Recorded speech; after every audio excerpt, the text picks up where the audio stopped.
the hidden meaning of "I have to." Have you noticed how characters like Victor, Sarah, and Tabitha stop being human when they say the phrase, "I have to"? In Fromville, this isn't a choice, it's a script override. The moment those words are uttered, agency evaporates, and the person becomes a proxy for a subroutine. We're analyzing the 95 instances of maybe as a survival tactic, and how the town acts as a cultural parasite, stripping our language of its power to envision a tomorrow. At first glance, From seems like a tale filled with monsters, traps, and the struggle for survival. However, as you delve deeper, it becomes evident that the real issue lies not with the town, the forest, or the creatures themselves, but rather with the language. In Fromville, the residents still engage in conversation. They argue, make promises, plan ahead, and offer reassurances. Yet, some sentences behave oddly, failing to resonate or come to a conclusion. Certain forms of expression flow seamlessly through the environment, while others provoke resistance, interruptions, or even breakdowns. The town doesn't react to the content of what people say, it responds to the manner in which they say it. This isn't merely a story about monsters, it's a diagnostic examination of a system that has lost its capacity to envision the future. In Fromville, the most perilous action isn't wandering into the woods at night, but it's using improper grammar. The town doesn't just filter those who enter it, screens the way they communicate. Drawing from the raw data of the dialogue, this narrative reveals a world where language has been deprived of its ability to propel us forward. Throughout the series, "I promise" is mentioned 84 times, yet the success rate stands at a striking 0%. A promise is essentially a speech act, a verbal commitment that aims to connect the present moment with a future event. However, in the world of Fromville, we find ourselves on a read-only timeline. The system is caught in a perpetual cycle of now and memory.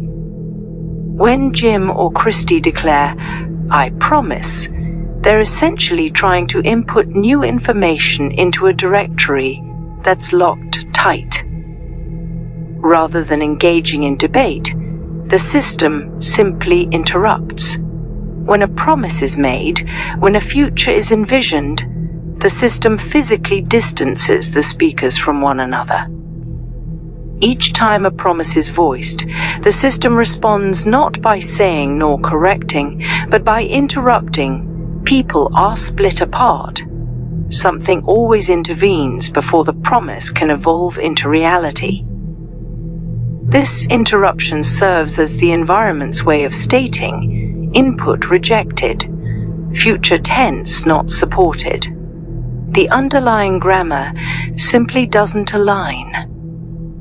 It's not that the speakers are being dishonest.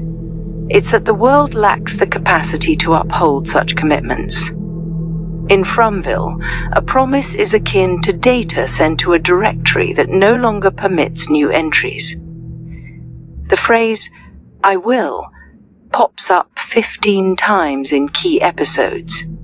Yet it's more like a ghost tense, never really indicating a tomorrow.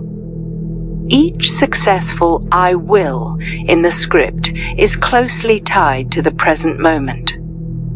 "I'll be right there," "I'll stay here," "I'll follow." The instant someone attempts to use "I will" for a true future like Julie's imaginary game about going home, it's dismissed as mere fantasy. In Fromville, the grammar of the future is only acceptable if its meaning remains anchored in the now.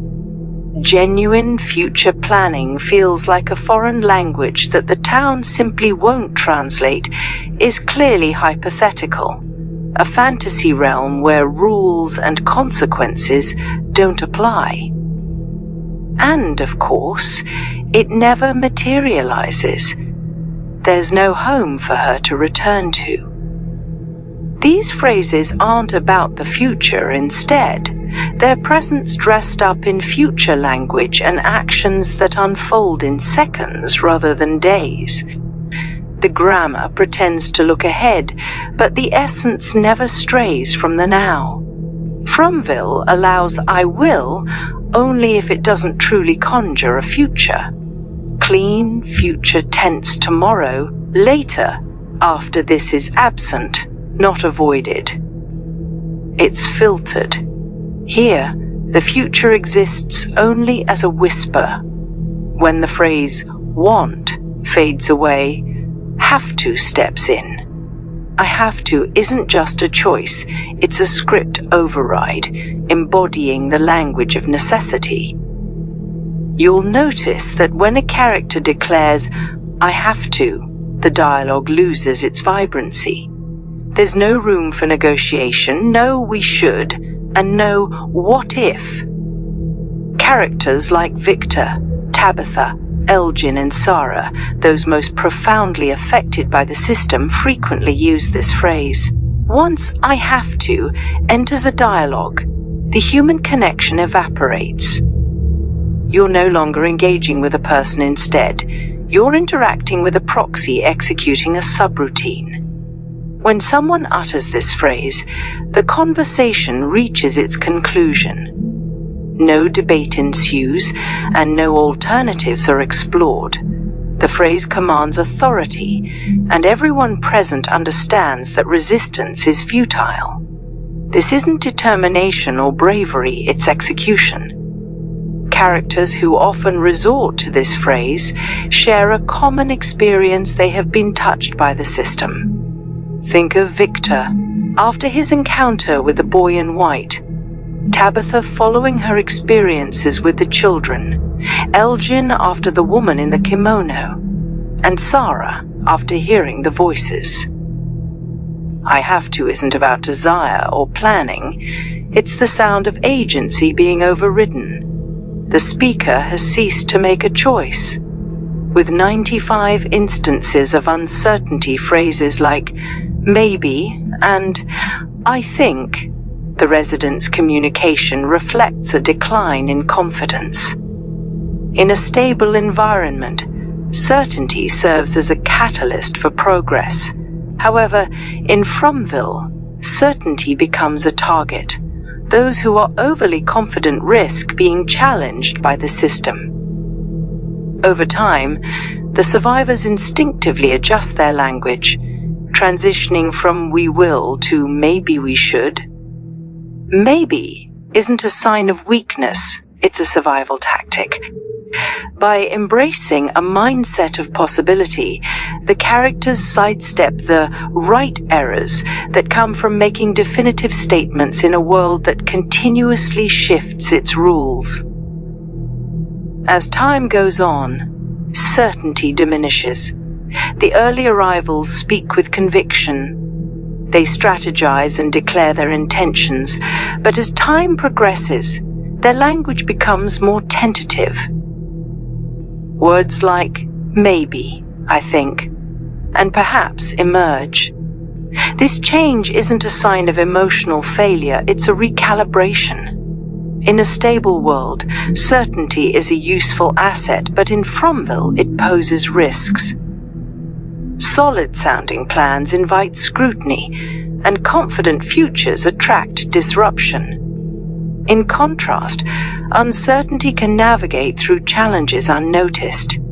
Maybe isn't synonymous with doubt, it serves as a form of camouflage. When you lay everything out side by side, a distinct pattern comes into view, not one rooted in themes, but in operations. Fromville allows for immediate action and focuses on the present while navigating uncertainty and compulsion. It also resists, makes promises, envisions a clean future, and emphasizes long-term commitments. In this town, voices aren't silenced. Residents are free to express themselves, provided they communicate in a way that the system can understand. Fromville feels like a machine that has lost the ability to envision tomorrow. It acts as a cultural parasite, drawing from our folklore. We find ourselves in a reality where promises become errors, agencies turn into overrides, visions are merely permissions, and the future is not our like to see Caseracera. You don't escape by battling the monsters. The way out lies in discovering how to affirm "I will" and ensuring that commitment sticks. Until you do, you remain just a thread caught in an endless loop.